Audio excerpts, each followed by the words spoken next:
আসসালামু আলাইকুম। হ্যালো বন্ধুরা, আশা করি সবাই ভালো আছেন। আজকে আমরা দেখব কিভাবে ওয়ালটন অ্যান্ড্রয়েড টেলিভিশনে মোবাইল দিয়ে স্ক্রিন শেয়ার করা যায়। ওয়ালটন অ্যান্ড্রয়েড টেলিভিশনে মোবাইল স্ক্রিন শেয়ার করার জন্য প্রথমে আপনার টেলিভিশনটি ওপেন করে নিন। এরপরে ওয়াইফাই কানেক্ট করে নিন। এইবার আপনি যে মোবাইলটি দিয়ে স্ক্রিন শেয়ার করতে চাচ্ছেন, প্রথমে তার সেটিং অপশনে চলে যান। এরপর সার্চ অপশনে স্ক্রিন কাস্ট লিখে সার্চ করুন। অনেক সময় স্ক্রিন কাস্ট অপশনটি নাও আসতে পারে, সেই ক্ষেত্রে শুধু কাস্ট লিখে সার্চ করুন।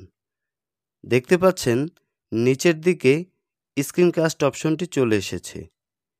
এইবার ডিভাইস সার্চ দিয়ে একটু অপেক্ষা করুন। ইতিমধ্যে কিন্তু আমাদের ফোনে টেলিভিশনের নামটি চলে এসেছে। এইবার নিচের দিকে প্রেস করে কানেক্ট করে নিন। আপনারা দেখতে পাচ্ছেন এরই মধ্যে মোবাইলে স্ক্রিন কিন্তু আমাদের টেলিভিশনে দেখে। আশা করি আপনারা মোবাইল দিয়ে অ্যান্ড্রয়েড টেলিভিশনে স্ক্রিন শেয়ার করতে পারবেন।